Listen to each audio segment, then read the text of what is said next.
watching CVR News English. This is Havila Kuttapalli. Welcome to Inside Bulletin. Well, moving into the details, Maharashtra's Minister of State for Home, Yogesh Kadam, stated that the state will now take more aggressive action against Bangladeshi intruders, building on the measures that have been in place over the past 3 to 4 years.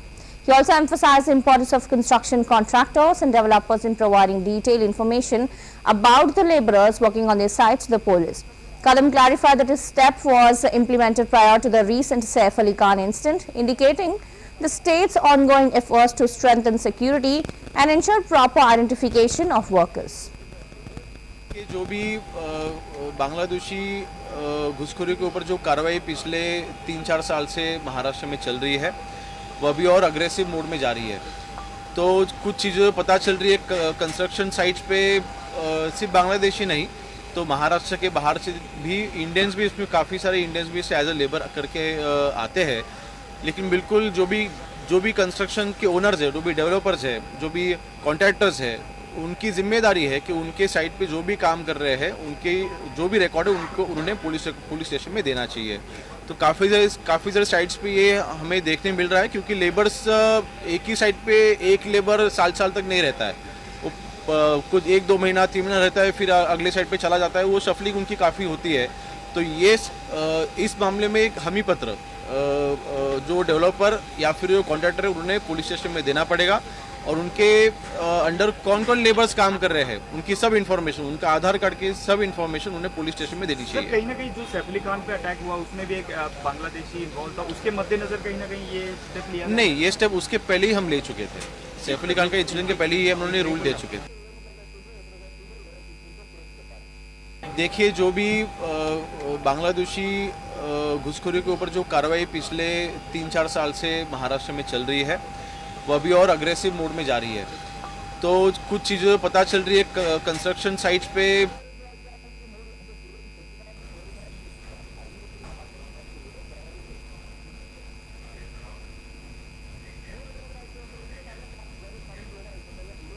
Well, our JD leader Tejasvi Yadav reacted strongly to the ED's questioning of his mother Rabri Devi, stating that his party follows the legal process and dismissed the charges as politically motivated.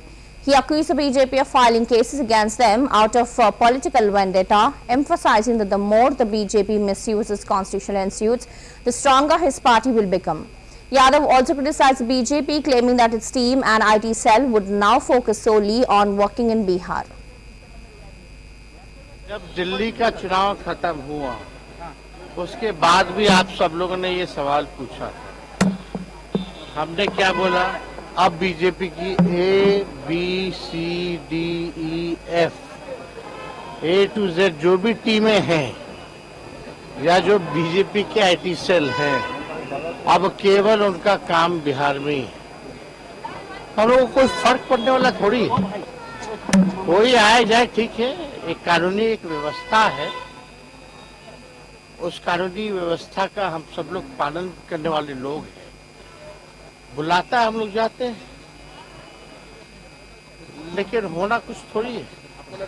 आप तो स्वाभाविक है ना। अगर हम राजनीति में नहीं होते तो मेरे पे एक केस होता क्या? कोई मुकदमा नहीं होता।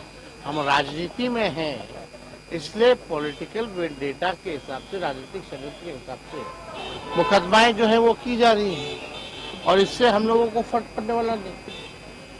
ये तो एक बार आप लोगों की तो गिनती भी भूल गए होंगे कि कितना बार हमको, कितने बार लालू जी को, कितने बार मेरी माँ को ईडी और सीबीआई ने बुलाया होगा या इनकम टैक्स ने बुलाया होगा। किसी को याद भी है? तो जब बुलाएगा तो जाएंगे, कानून का पालन करते हैं। ये लोग घबराए वाले लोग हैं, घबराते रहे। डर है, भय है। अब जिसका डर है, भय है, लेकिन ये कुछ भी करे, जितना ये लोग संवैधानिक संस्थाओं का दुरुपयोग करेंगे या कितना भी हम लोगों को उनके सोच के हिसाब से ये तंग करने का प्रयास करेंगे, उतना ही हम मजबूत होंगे और उतनी ही मजबूती के साथ इस बार बिहार में सरकार बनाएगी। हारा के बाद कल पटना में लूट हुई है। हारा के बाद कल पटना में लूट हुई है। 10 करोड़ की लूट हुई है। देख रहे हैं, उस इलाके में लूट हो जा रही है। अब आप देखिए, हम तो लगातार कह रहे हैं, नीतीश कुमार जी के 20 साल के शासनकाल में 60,000 मर्डर्स हुए, यानी 60,000 हत्याएं हुई हैं, 25,000 रेप हुआ है। ये एनसीआरबी के आंकड़े कहते हैं, भारत सरकार के गृह मंत्रालय के आंकड़े कहते हैं। बिहार में जब दिल्ली का चुनाव खत्म हुआ उसके बाद भी आप सब लोगों ने ये सवाल पूछा था। Well, BJP State President B.Y. Vijayendra strongly opposed the Karnataka government's decision to implement a 4% reservation for minorities in the government contracts, calling it an example of Muslim appeasement politics. He also criticized the Congress for its Tughlaq Darbar attitude and clarified that the BJP was not against Muslims but against policies that, in their view, favored one community over others. Vijayendra stated that the BJP would challenge this decision both in Legislative Assembly and in High Court and would take their fight to the streets if necessary. We strongly oppose the implementation of 4% reservation in government contracts by the Siddaramaiah government. We strongly oppose this. Bharatiya Janata Party, we strongly condemn the Tughlaq Darbar attitude of the Congress government. Bharatiya Janata Party is never against Muslims, but Bharatiya Janata Party, we are against the minority of the Muslim appeasement politics by the ruling Congress party. We are not against Muslims. Let me remind Chief Minister Siddaramaiah, Congress has ruled for more than 55 years in this country. But it was Narendra Modi ji, the Prime Minister of this country, who abolished triple talaq. Congress never did this. It was BJP government, it was Narendra Modi ji who abolished triple talaq to give justice to the Muslim women. If Narendra Modi ji has given Mudra Yojana, if our Prime Minister Narendra Modi ji has given Ujjwala Yojana, all the programs of the central government, it is not limited to only Hindus. All the programs given by our Narendra Modi ji, our Prime Minister, has covered every religion, every person, every poor of this country. When Yediyurappa ji gave Bhagya Lakshmi Yojana, even Muslim community, they got benefited. So the appeasement politics of the Congress party, the divide and rule of the Congress party, BJP is completely opposed to this. So we are going to fight out against this divide and rule policy of the Congress government, where Bharatiya Janata Party is going to oppose my Muslim appeasement politics of the Siddaramaiah government. We are going to fight it out on the floor of the House and also outside the House. If situation demands, we will challenge this in the High Court as well. Janata Party, we strongly... Well, Burhanpur SP Devendra Patidar addressed the situation regarding a viral post that's allegedly hurt religious sentiments, confirming that an FIR had been lodged at the local police station. He also explained that before the FIR was filed, a large group of people had gathered in protest, but they were dispersed peacefully. Patidar also emphasized that strict legal action would be taken against anyone involved in spreading such content on social media or engaging in unlawful activities. A prohibitory order under section 188 and 163 had been issued and the accused is currently in custody for further investigation. Viral जो post थी जिसमें धार्मिक भावनाओं का आहत होने वाले संबंधी कंटेंट थे, इस बात को लेके थाने में एक एफआईआर हुई है। एफआईआर से पहले काफ़ी बड़ी मात्रा में वर्ग विशेष के काफ़ी लोग आकर एजुटेशन कर रहे थे, उनको समझाइश दी है और उसमें एफआईआर की है, डिस्पर्स की है।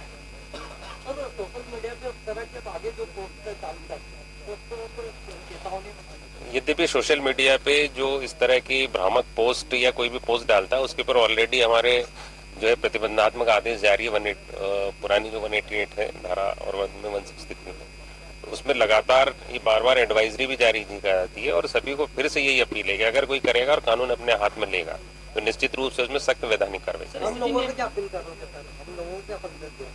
नहीं, सभी लोगों को ये समझाए, आम जनता को भी करे कि कानून अपना कार्य करता है। अगर कोई ऐसी चीज होती है जो किसी कानून के खिलाफ है या कोई अवैधानिक है तो संबंधित थाने पे रिपोर्ट करे, हम विधि अनुसार और त्वरित रूप से कार्रवाई करें। हाँ, स्थिति पूर्णतः नियंत्रण में, सभी लोग डिस्पर्स भी हैं, इन्वेस्टिगेशन में, हिरासत में। एक वायरल जो पोस्ट थी जिसमें धार्मिक भावनाओं का आहत होने वाले संबंधी कंटेंट थे, इस बात को लेके थाने में एक FIR हुई है। FIR से पहले काफी बड़ी मात्रा में वर्ग विशेष की Well, Eden Bartal, the Director General of the Ministry of Foreign Affairs in Israel, addressed criticism regarding the new administration's policies. He stated that while some may dispute these policies, critics should look at past failures of theoretical proposals before making further claims. He also specifically rejected the idea that Gaza is an open jail, pointing out that Israel withdrew from Gaza 2 decades ago and continues to supply it with electricity, water and financial support. He also dismissed casualty figures from Hamas, claiming that many of the reported 40,000 casualties in Gaza are likely active terrorists, citing the group's involvement in violent acts against civilians, including burning children alive and executing families. Well, Bartal also emphasized that those who accept Hamas data was reliable should reconsider their stance. First of all, I think the new administration policies are very clear. Maybe somebody can dispute them, but all the ones that are going to criticize the U.S. administration new ideas and policies must look at the past and see how they fail with all their theoretical proposals. Secondly, I don't think that this administration will be fooled by slogans that we heard already on this stage, talking about Gaza Strip as an open jail. And just to remind the audience that Gaza has a border with Egypt, and I don't hear the honorable colleague on my right stating anything about... Respectfully on the panel, please, for the purpose of the dialogue. I said the honorable colleague on my right. Thank you, I appreciate it. Okay, stating anything about, for a jail you need to have walls, but to the best of my memory, there is a border between Egypt and the Gaza Strip. Israel withdrew from Gaza 2 decades ago, so there is no jail. And the fact that we continue to supply electricity, water, work, money, and everything else was something that now we are blamed for, and I can't understand how. Secondly, I think you have mentioned something about, you are looking at the watch when you're looking at me all the time. I didn't see that level of understanding to other speakers, but I respect that. So in the second comment, because I cannot really develop an argument here about the new policies, I will just mention that something that bothers me on the moral basis. There is casualties or certain, somebody for a number of 40,000 casualties in Gaza Strip, etc. So, but facts must be, first of all, this is Hamas figures, and if somebody see in this audience that Hamas is a reliable terrorist organization that you should buy figures from, I would say that you wait a little bit further and you'll find out. Secondly, somebody forgot to mention the numbers of terrorists among these 40,000. And let's assume, according to Hamas figures, that there are at least between 15,000 to 20,000. Yes, first of all, I think the new administration policies are very clear. Maybe somebody can dispute them, but all the ones that are going to criticize the U.S. administration new ideas and policies must look at the past and see how they fail with all their theoretical... TMC leader Kunal Ghosh stated that the West Bengal state government and the leadership of Chief Minister in this development, he emphasized that they are opposing what they perceive as a conspiracy by the central government, which according to Ghosh, tries to create alternative narratives to distract from the issues related to development. He also mentioned that Mamata Banerjee respects all religions and highlighted that the BJP is undermining the rights of the people of West Bengal. कोई comment नहीं करूंगा क्योंकि ये शुभेंदु अधिकारी और भाजपा वो development जो issue है बंगाल में जो इशू है डेवलपमेंट ममता बनर्जी का लीडरशिप में जो गवर्नमेंट है वो डेवलपमेंट, वो रोटी कपड़ा और मकान वो जनता को वो देती है ममता बनर्जी। और हम लोग सेंट्रल गवर्नमेंट का जो कॉन्स्पिरेसी है, सेंट्रल गवर्नमेंट का जो बुरे स्टेप्स है, हम उसका विरोध करते हैं। और अभी तो वोटर लिस्ट स्क्रूटिनी का काम चल रहा है। भाजपा और शुभेंदु अधिकारी ये डेवलपमेंट इशू से नजर घुमाने के लिए वो लोग अलग नैरेटिव में जाते हैं। हम लोग उसमें उसका पर्पस नहीं साफ करूंगा। हम लोग जानते हैं सोसाइटी में किधर कब क्या करना है, सबको साथ चलना है और डेवलपमेंट प्रायोरिटी है। जिसका हाथ में डेवलपमेंट इशू का नारा नहीं है वो जनता का शत्रु है, वो जनता का दोस्त नहीं है। तो वो अलग नैरेटिव खड़ा करने के लिए ऐसी सब, उसके ऊपर मैं कोई कमेंट भी नहीं करूंगा। ये पॉलिटिशियंस है। हम देखिए ममता बनर्जी वो सब धर्म को वो सम्मान करते हैं, लेकिन प्रायोरिटी है सब धर्म सब पब्लिक को डेवलपमेंट, बेनिफिट्स, रोटी कपड़ा और मकान। और भाजपा छीन रहे हैं, बंगाल से बंगाल का हक छीन रहे हैं, पब्लिक से पब्लिक का हक छीन रहे हैं। और दूसरा नैरेटिव ये डिवेट करने के लिए और वो कंफ्यूज करने के लिए दूसरा नैरेटिव वो कोशिश कर रहा है।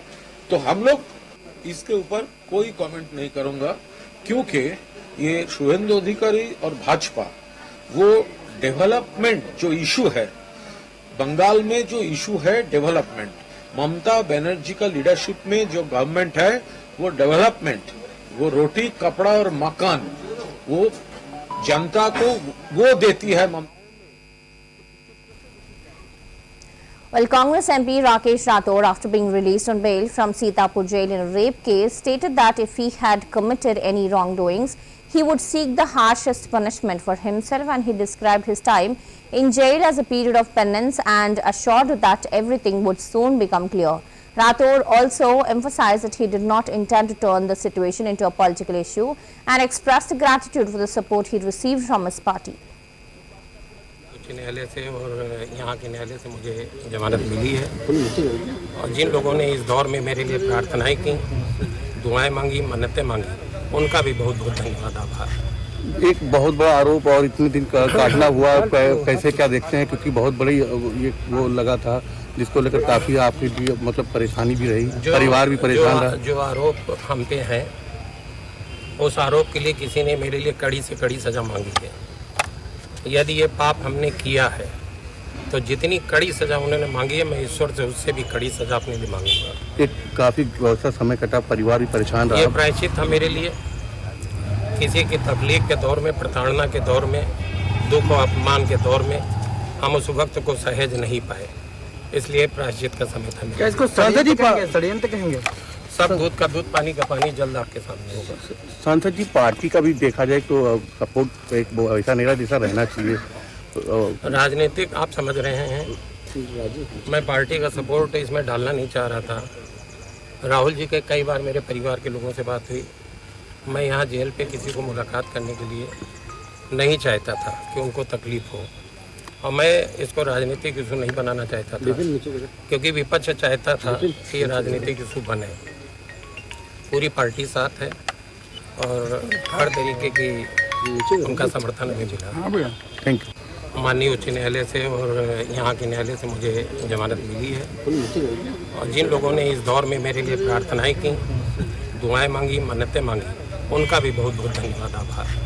एक बहुत बड़ा आरोप और इतने दिन काटना हुआ, कैसे क्या देखते हैं? क्योंकि बहुत बड़ी ये वो लगा था जिसको लेकर काफी आपकी भी मतलब परेशानी भी रही, परिवार भी परेशान रहा। जो आरोप हम पे है उस आरोप के लिए किसी ने मेरे लिए कड़ी से कड़ी सजा मांगी है। यदि ये पाप। Congress MP Shashi Tharoor, when asked about India's decision to buy fuel from Russia amid the ongoing Russia-Ukraine conflict, reflected on his past criticism of the Indian government stance. He admitted to feeling embarrassed and he had criticized India's position in February 2022, citing concerns over violations of international characters and principles. However, Tharoor acknowledged that 3 years later, the policy had proved successful as it allowed India to maintain strong relationships with both Ukraine and Russia. He also stated that this unique position puts India in a place where it could potentially influence lasting peace, a role few countries could play. There was one person in the parliamentary debate who actually criticized the Indian position at the time, back in February 22, on the well-known grounds that Espen will understand, because he and I talked about all this in my UN days, that there was a violation of the UN Charter, that there had been a violation of the principle of the inviolability of borders, of the sovereignty of a member state, namely Ukraine, and we had always stood for the inadmissibility of the use of force to settle international disputes, and all of those principles, I said, had been violated by one party, and we should have condemned it. Well, a couple of years later, 3 years later, it does look like I'm the one with egg on my face, because clearly the policy has meant that India has actually a prime minister who can hug both the president of Ukraine and the president of Moscow 2 weeks apart and be accepted in both places. And therefore, India is in a position where it can make a difference to a lasting peace, if it were so required, in ways that very few countries would be able to. And it's partially, I mean, again, going back to some of the things that Stephen Harper and Espen said, distance helps. The fact that we're not in Europe and we're not directly, one way or the other, threatened or benefiting from any change in territorial borders, for example. That helps. The fact that the two parties seem to be ready to agree to peace. The fact that there would presumably be some very serious international backing for an international peacekeeping venture. I mean, all of those things have to be borne in mind before you answer the question that you just asked, Yella. As an Indian government a person making such a decision, those considerations would really have to be uppermost before they say yes or no. But I can see it entirely possible that in these circumstances, India would say yes. Fascinating. Remember, India's got 250,000 peacekeepers in its history around the world. Yeah. It's participated in, God knows, 49 peacekeeping missions, I think, in its history. So this is a country with an extensive record of having gone out to places far removed from India's direct interests in order to serve the cause of peace. There was one person in the parliamentary debate. Well, during his visit to Delhi, Chhattisgarh Chief Minister Vishnu Deosai shared details of his meeting with Prime Minister Narendra Modi, where he informed him about the BJP's historic victory in the Nagar Nigam and Panchayati Raj elections in Chhattisgarh. Well, the PM praised the victory as one of the good governance, development and trust and announced his upcoming visit to Chhattisgarh on 30th March, and CM Sai also briefed the PM about the state's ongoing fight against Naxalism and the successful efforts in maintaining peace and order. Additionally, he also met Urban Development Minister Manohar Lal Khattar to discuss the development of Chhattisgarh outer urban areas, including an investment of ₹3 lakh crores. They also discussed energy sector production plans for the next 5 to 7 years, and CM Sai also revealed that the state cabinet would soon be expanded and municipal board appointments would be made. हाँ, 2 दिन दिल्ली प्रवास पर थे और इस बीच में माननीय प्रधानमंत्री जी से मुलाकात हुई और उनको अभी जो नगरीय निकाय और पंचायती राज के चुनाव में ऐतिहासिक जीत भारतीय जनता पार्टी को मिली, उसके विषय में अवगत कराया। उन्होंने बधाई दी और इस जीत को सुशासन, विकास और विश्वास की जीत बताई और 30 मार्च को उनका छत्तीसगढ़ आगमन हो रहा है, तो उस विषय में भी उनसे चर्चा हुई है। और नक्सलवाद के साथ जो लड़ाई हमारी सरकार और हमारे सुरक्षा बल के जवान लड़ रहे हैं और जो शांति व्यवस्था कायम करने में हम लोग कामयाब हो रहे हैं, उसके विषय में भी उन्हें अवगत कराया। और माननीय गृह मंत्री श्री अमित शाह जी से भी मुलाकात हुई और नक्सलवाद के विषय में उनसे भी चर्चा हुई। और जो शहरी विकास मंत्री हैं श्री खट्टर जी, उनसे भी मुलाकात हुई और नगरीय क्षेत्रों के विकास के लिए उनसे चर्चा हुई है। और जो अभी हम लोगों ने एनर्जी के सेक्टर में सबमिट किया था और जो निवेश प्रदेश में आ रहा है करीब 3 लाख करोड़ का, और आने वाले 5-7 साल में यहाँ पर ऊर्जा के हर सेक्टर में, थर्मल में, हाइडल में, न्यूक्लियर में पंप स्टोरेज में हर क्षेत्र में जो ऊर्जा का यहाँ पर प्रोडक्शन होगा उसके विषय में उनसे चर्चा हुई। हाँ, आने वाले संगठनात्मक बदलाव को लेकर आज कांग्रेस पार्टी की जो है पॉलिटिकल अफेयर्स की बैठक होने वाली है। इस बदलाव को लेकर कैसे देख रहे हैं, क्या कुछ इसका असर पड़ेगा? सचिन पायलट भी आए हुए हैं सर अभी मुलाकात हुई है। हम लोग एक प्लेन से आए हैं और एक दूसरे से मिले भी हैं। अभी उनका मामला है, लेकिन जो हस्र होना था वो तो हो चुका है। महीने बाद जब आप दिल्ली जाते हो प्रधानमंत्री जी। हाँ, 2 दिन दिल्ली पर। Well, Odisha Governor Dr. Haribabu Gambapati expressed his heartfelt tribute to Devendra Pradhan, describing him as a person who dedicated his entire life to an ideology and fought for the welfare of the people. He emphasized that Pradhan was a staunch supporter of nationalism and always stood for the people's issue. He fought for the people's issues and he stood for the people. May his soul rest in peace, he said. Was a man dedicated throughout his life to an ideology and worked for fighting for the causes of the people. And I met him for the first time during 1991-92 when he was the president of state BJP, Orissa BJP, when Lal Krishna Advani ji took out one yatra and Murali Manohar Joshi ji took out another yatra. We accompanied them until Andhra border and we handed over the yatra to Dr. Devendra Pradhan when he was the president of the state BJP. I remember I met him when he was the Union Minister of State for Agriculture during Atal Bihari Vajpayee's government.